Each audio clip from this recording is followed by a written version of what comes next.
Finally, it's open! Oh my God, look at all this treasure! It's all real. Finally, it's open. Look at all this treasure! This is incredible. Oh my God, it's real. What is all this? Incredible. I have to tell someone. The mahogany doors of the Harrington estate slammed shut with a finality that echoed through the damp Boston night. Sloane Harrington stood on the wet gravel of the driveway, the freezing rain soaking through her thin wool coat. At her feet sat a single battered canvas duffel bag containing everything she now owned. Inside the sprawling Beacon Hill mansion, the lights burned bright and warm. Her father, Damien Harrington, a man whose real estate empire was built on ruthlessness and a terrifyingly cold calculation, had just disowned her. Her crime: refusing to sign over her trust fund to back his failing, highly illegal offshore investments, and refusing to marry a man twice her age whose family owned the largest shipping conglomerate on the eastern seaboard. "If you walk out that door, Sloane, you are no longer a Harrington," Damien had bellowed, his face a mask of patrician fury, while her stepmother Vivian stood silently by the marble fireplace swirling a glass of scotch with a faint triumphant smile. "You will get nothing. You are nothing." Sloane had not cried. She had simply turned her back, grabbed her bag, and walked out into the storm. For the following days, Sloane lived on the edge of utter destitution. She rented a miserable, drafty room in a dilapidated boarding house in South Boston, paying with the few $100s she had managed to stash away from her high school tutoring jobs. She ate cheap canned soup and scoured the classifieds for diner jobs. The Harrington name, once her shield, was now a curse. Damien had blacklisted her from every respectable entry-level position in the city's financial and administrative sectors. Then, the heavy cream envelope arrived. It was sealed with red wax and stamped with the crest of Langford and Croft, the most prestigious, tight-lipped law firm in Massachusetts. Sloane's great-aunt Eleanor, her father's estranged, deeply eccentric older sister, had recently passed. Eleanor was the family's black sheep, a woman who lived in a sprawling, decaying Victorian house, collected antique clocks, and despised Damien with a fiery passion. The letter summoned Sloane to the reading of the will. Soon after, Sloane sat in the opulent, leather-scented boardroom of Langford and Croft. She felt painfully out of place in her thrift store trench coat and damp boots. Across the heavy oak table sat her father, his bespoke charcoal suit impeccable, and Vivian, draped in understated but ruinously expensive cashmere. Next to them slouched Sloane's older half-brother Tristan, busy scrolling on his phone with an air of profound boredom. Mr. Marcus Langford, a frail man with intelligent, hawkish eyes, cleared his throat. "We are gathered to execute the final will and testament of Eleanor Harrington. I will spare you the standard legal preamble and proceed directly to the disbursements." Damien leaned forward, his eyes gleaming with barely concealed greed. It was an open family secret that Eleanor, despite her eccentricities, possessed a massive hidden fortune. She had been the primary beneficiary of their grandfather's original banking wealth, a fact that had galled Damien for decades. "To my brother Damien," Mr. Langford read, adjusting his spectacles, "I leave my collection of 19th century landscape paintings. May they bring a touch of color to your profoundly grey soul." Damien's jaw tightened, but he nodded. The paintings were worth millions. "To Vivian Harrington," the lawyer continued, "I leave my collection of costume jewelry as a reflection of her inherent authenticity." Vivian flushed a deep, ugly red, her fingers white-knuckling her designer handbag. Tristan snickered, earning a sharp glare from his mother. "To my nephew Tristan, I leave the sum of $500, which should adequately cover the cost of a basic etiquette class."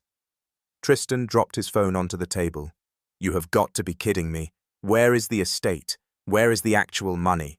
Mr. Langford ignored him and turned his solemn gaze towards Sloane.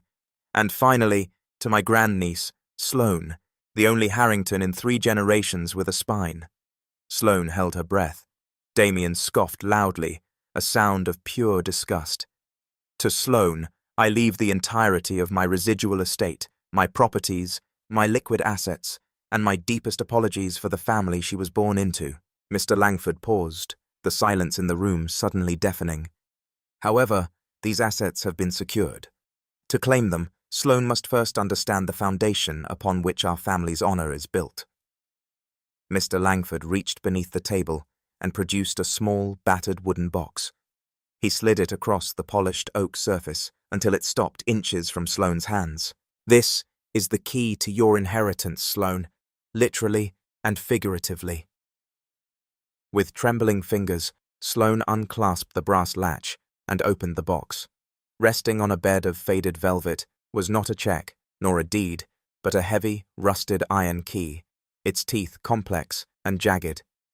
Beneath it lay a single piece of yellowed parchment. Sloane unfolded the note. The handwriting was sharp and spidery. "Truth is heavier than gold, my dear. Look where the looms fell silent, where the water runs red with rust, and the ghosts of Osgood wait for the tolling bell. Only then will you understand." "A riddle?" Damien exploded, slamming his hand on the table. "She was insane. The woman was certifiable. Langford, this will is entirely contestable. She was clearly not of sound mind." "On the contrary, Mr. Harrington," Langford replied smoothly, gathering his papers.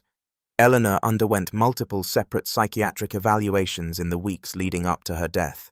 She was of exceptionally sound mind. The will is ironclad." Damien stood up, looming over the table, his face a terrifying mask of rage. He pointed a trembling finger at Sloane. "Listen to me, you ungrateful little brat. Whatever game that crazy old bat is playing, you will hand that box over to me right now.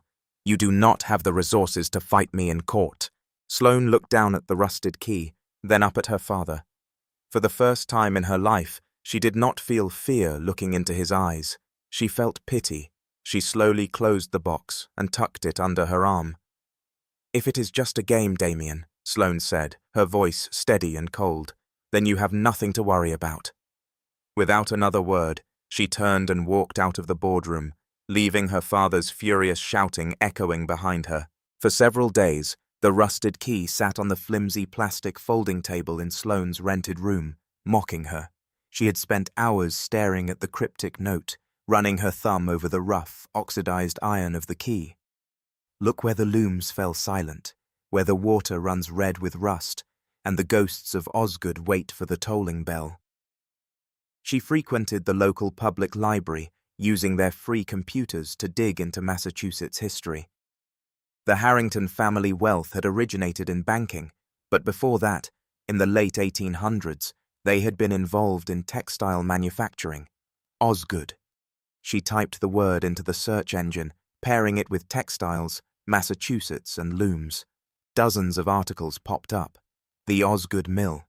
It was a massive, sprawling textile factory located in Lowell, Massachusetts, built on the banks of the Concord River. It had been wildly profitable until some time ago, when a devastating fire, coupled with a series of brutal labor disputes, forced it to close.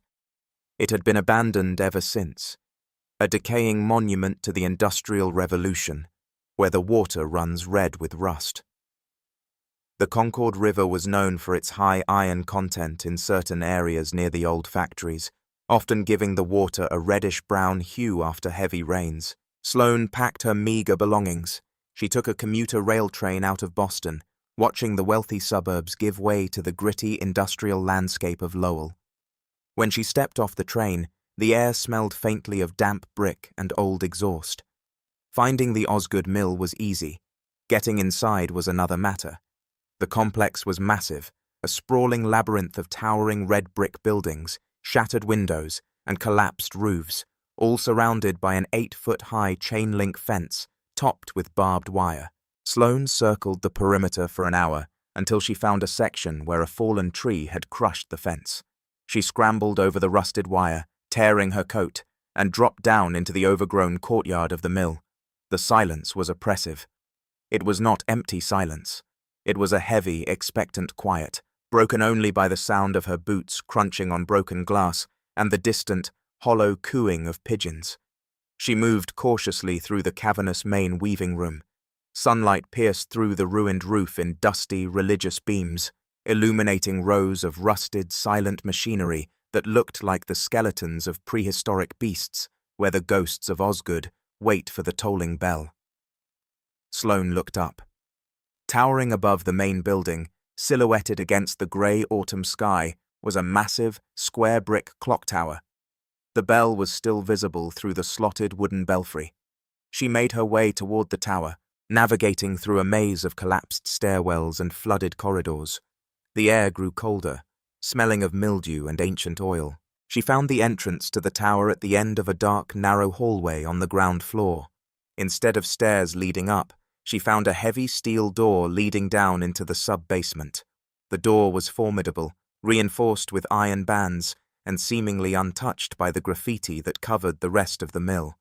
In the center of the door, set deep into a thick iron plate, was a massive, archaic keyhole. Sloane's heart began to hammer against her ribs. She pulled the wooden box from her bag and took out the heavy, rusted key.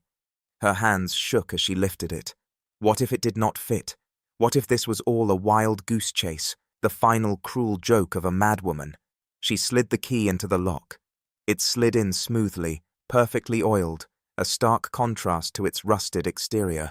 She took a deep breath and turned it. Clack. The sound was shockingly loud in the silent mill, a heavy mechanical thud of a deadbolt sliding back. Sloane grasped the iron handle and pulled. The door groaned, protesting on hinges that had not moved in decades, releasing a rush of stale, dry air. Sloane stepped back, pulling a small flashlight from her pocket. She clicked it on and shined the beam into the darkness. She had expected gold bars. She had expected stacks of cash or perhaps antique jewelry. Instead, the beam of her flashlight swept across a room that looked like a meticulously kept archive. Row upon row of grey steel filing cabinets lined the walls. In the center of the room sat a massive, antique, die-bold safe, its heavy combination dial gleaming under a layer of dust. Next to the safe was a wooden desk, and on the desk sat a single, modern manila envelope. Sloane stepped into the room, the heavy steel door swinging shut behind her with an ominous click. She approached the desk. Written on the envelope in her great-aunt Eleanor's unmistakable spidery handwriting was one word: checkmate. Sloane opened the envelope. Inside was not money, but a stack of documents. The first page was a heavily redacted photocopy of a bank transfer. The second was an internal memo from a holding company Sloane had never heard of. As she read the third document, her blood ran cold. It was a detailed, meticulously documented ledger. It proved, beyond a shadow of a doubt, that Damien Harrington had not built his real estate empire through shrewd investments. He had built it through a massive systematic embezzlement scheme, siphoning tens of millions of dollars from an offshore charity fund intended for the victims of the very Osgood Mill fire that had ruined hundreds of families. Worse, the documents proved that her father had framed his own business partner for the crime, a man who had subsequently taken his own life in prison. Great-aunt Eleanor had not left Sloane a fortune in cash. She had left her a weapon powerful enough to utterly destroy Damien Harrington, seize his entire empire, and send him to federal prison for the rest of his life. Suddenly, a sound echoed from the dark hallway outside the steel door. It was not the cooing of pigeons or the settling of old bricks. It was the distinct, heavy sound of footsteps. Someone else was in the mill, and they were coming down the hall. The heavy, mechanical click of the steel door closing behind Sloane suddenly felt less like a shield and more like a tomb. The footsteps echoing down the flooded subterranean corridor of the Osgood Mill were not the shuffling steps of a squatter. They were deliberate, heavy, and accompanied by the faint, static crackle of a two-way radio. Sloane instantly killed the beam of her flashlight. Total, suffocating darkness swallowed the archive room. She backed away from the desk, clutching the thick manila envelope to her chest, her heart hammering wildly against her ribs. She pressed herself into the narrow, dust-choked space between the massive Diebold safe and the damp brick wall. "The tracker says the ping stopped right around here." The voice was muffled through the iron-reinforced door, but the whiny, entitled cadence was unmistakable. It was Tristan, her half-brother. "Keep your voice down, kid." A second, much deeper voice growled. "This structure is unstable, and if she is in there, you do not want to announce our arrival." Sloane squeezed her eyes shut. Damien had not just ignored her departure, he had bugged her. The cheap canvas duffel bag she had taken from the house, it must have had a GPS tag sewn into the lining by his security team months ago. He had sent Tristan, likely accompanied by Thomas Riggins, Damien's ruthless head of corporate security, a former private military contractor who handled the Harrington Empire's dirtiest problems. The handle of the heavy steel door jiggled violently. "It is locked," Riggins muttered. "Solid iron, antique deadbolt. We are not kicking this in." "Well, shoot it or something," Tristan hissed. "Dad said we do not come back without that box. If she gets her hands on the old bat's money before the lawyers freeze the accounts, we are screwed. The Cayman margins are already calling. I do not shoot antique iron, you idiot. The ricochet would take our heads off," Riggins snapped. There was a metallic clatter, the sound of a heavy canvas tool bag being dropped onto the wet concrete outside. "Stand back. I am setting a thermal breaching charge on the hinges. It will take a few minutes to burn through." Sloane's eyes shot open in the dark. A few minutes. She frantically patted her pockets, finding her phone. No signal. She was beneath tons of brick and steel. She swept her hands over the cold brick wall behind the safe, desperate for a secondary exit. Her fingers brushed against a rusted iron grate set low into the floorboards. A ventilation shaft or perhaps an old coal chute leading to the riverbanks. She dropped to her knees, stuffing the manila envelope into her coat, zipping it all the way to her chin. She grabbed the rusted grate and pulled. It did not budge. Decades of corrosion had sealed it shut. Outside, a brilliant, blinding hiss of white-hot light penetrated the cracks around the doorframe. The smell of burning metal and ozone flooded the small room. "Stand ready," Riggins shouted over the hiss of the thermite. "Once it drops, I go in first. You grab the girl while I grab the assets." Sloane stood up, her mind racing. She could not fight Riggins. She had to use the environment. She clicked her flashlight back on, shielding the lens with her hand to create a dim red glow. She scanned the room, the towering grey filing cabinets, the massive Diebold safe. Then she saw it.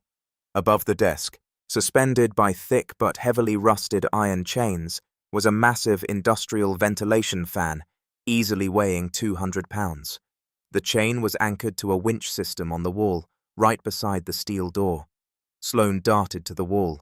The metal of the winch was cold and grimy. If she released the catch, the heavy fan would swing down like a pendulum directly into the doorway.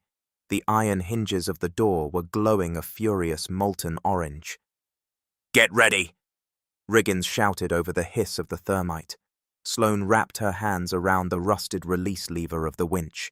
She planted her boots against the brick wall for leverage. Crack! The hinges gave way. The heavy steel door, weighing several hundred pounds, groaned and then fell inward with a deafening, earth-shaking crash that sent a cloud of century-old dust billowing into the air. Riggins stepped through the threshold, a heavy tactical flashlight cutting through the dust, his other hand resting on a holstered firearm. "Now!" Sloane screamed to herself, throwing her entire body weight backward against the winch lever. With a horrific shriek of tearing metal, the rusted gears gave way. The massive iron ventilation fan plummeted from the ceiling. It swung in a deadly arc, smashing directly into Riggins's chest. The impact threw the large man backward, sending him crashing into Tristan, who had just stepped into the doorway. Both men tumbled backward over the fallen steel door, a tangle of limbs and panicked shouting. Sloane did not hesitate.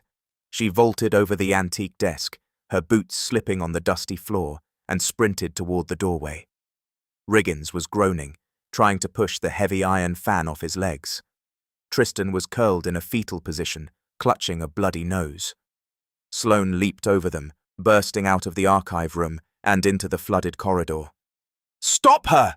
Tristan screamed, his voice cracking with panic. She did not look back. She ran with a desperate primal adrenaline, her flashlight bouncing wildly off the decaying brick walls. She navigated the labyrinth of the Osgood Mill by memory, dodging collapsed beams and leaping over rusted machinery. She could hear Riggins shouting behind her, his heavy boots pounding the concrete, but he was slowed by his injuries.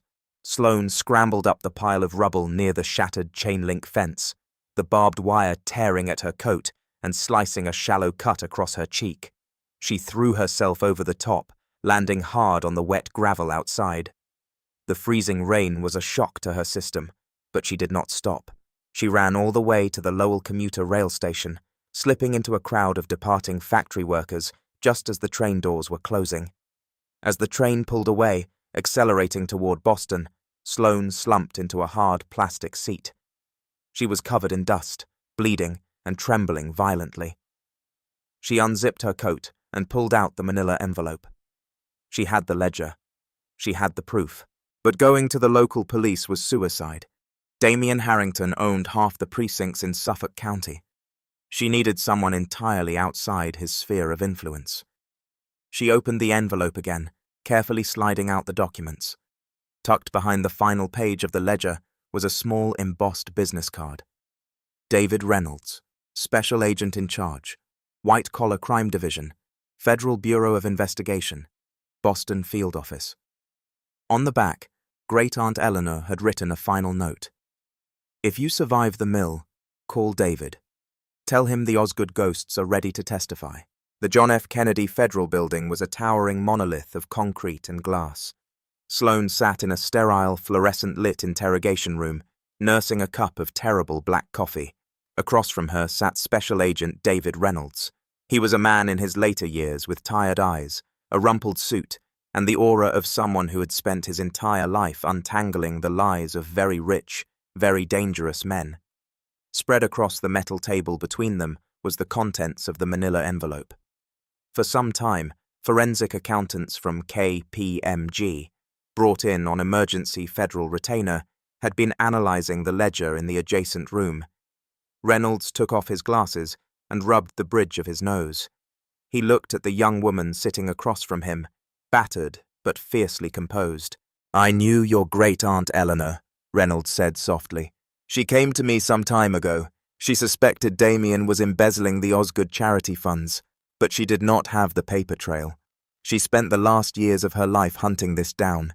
She knew if she brought it in herself, Damien's lawyers would tie her up in court until she died. She needed someone young, someone with standing in the family, to deliver the killing blow. Can you arrest him? Sloane asked, her voice steady. Arrest him? Reynolds let out a dry, humorless laugh. Sloane, this ledger does not just implicate your father. It implicates the senior partners at his accounting firm, 2 state senators who helped rezone the waterfront properties he bought with the stolen money, and the board of directors at State Street Bank, who looked the other way during the wire transfers. Reynolds leaned forward, his eyes locking onto hers. We are not just going to arrest him. We are going to dismantle the entire Harrington empire under the RICO Act. But we have to move tonight before Riggins warns him that the ledger is gone. That evening, the Harrington Foundation was hosting its annual autumn gala at the Fairmont Copley Plaza. It was the social event of the season in Boston. The grand ballroom was a sea of bespoke tuxedos, glittering diamonds, and flowing champagne. Damien Harrington stood at the grand podium, perfectly bathed in the warm spotlight. Behind him hung a massive banner reading, Building a Better Boston, the Harrington Initiative.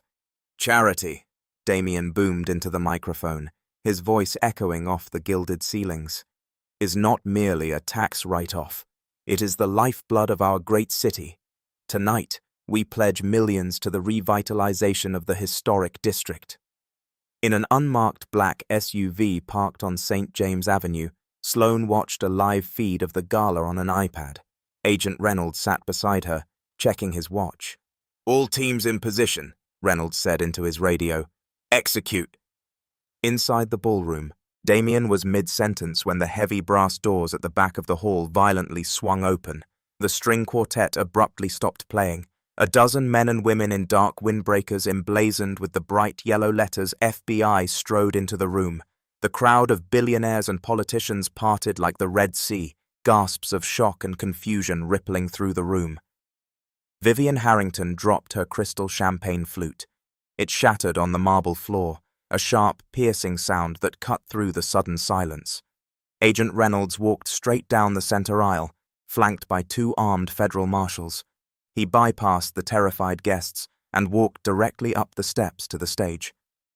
"Damien Harrington," Reynolds' voice projected clearly without a microphone. "You are under arrest for wire fraud, racketeering, tax evasion, and grand larceny."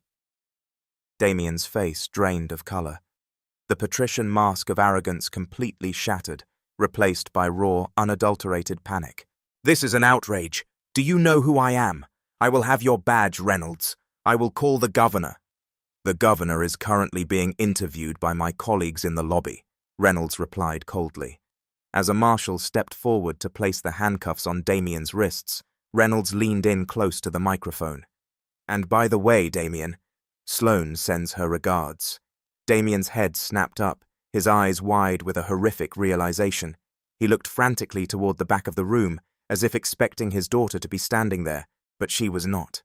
The flashes of a dozen press cameras went off, capturing the exact moment the great Damien Harrington was led off the stage in irons, his empire burning to the ground around him. Over the following period, the fallout was biblical. The Harrington estate was seized by the federal government. Tristan and Vivian were left with nothing, forced to move into a modest apartment while facing their own accessory charges. The network of shell companies in the Cayman Islands was frozen, and the stolen funds were painfully extracted by federal auditors. On a bright, crisp spring morning, Sloane Harrington stood once again in the mahogany boardroom of Langford and Croft. She was no longer wearing a damp thrift store coat. She wore a sharp, tailored navy suit. She looked older, harder, but at peace.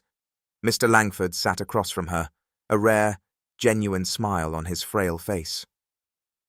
"With your father's assets seized and his legal control nullified," Mr. Langford said, pushing a thick leather binder across the table, "the secondary clause of your great-aunt Eleanor's will activates. She did not merely leave you a riddle, Sloane. She left you the keys to her actual fortune, a fortune she hid from your father for many years." Sloane opened the binder. The number at the bottom of the financial summary was staggering. Over $400 million, cleanly invested, untouched by Damien's corruption.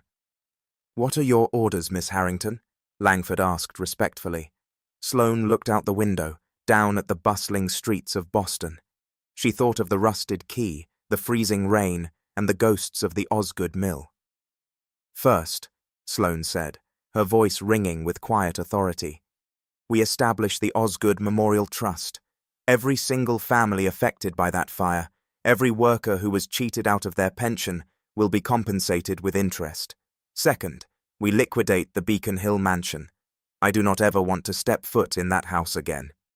Langford nodded, his pen flying across his legal pad. "And the rest?" "The rest?"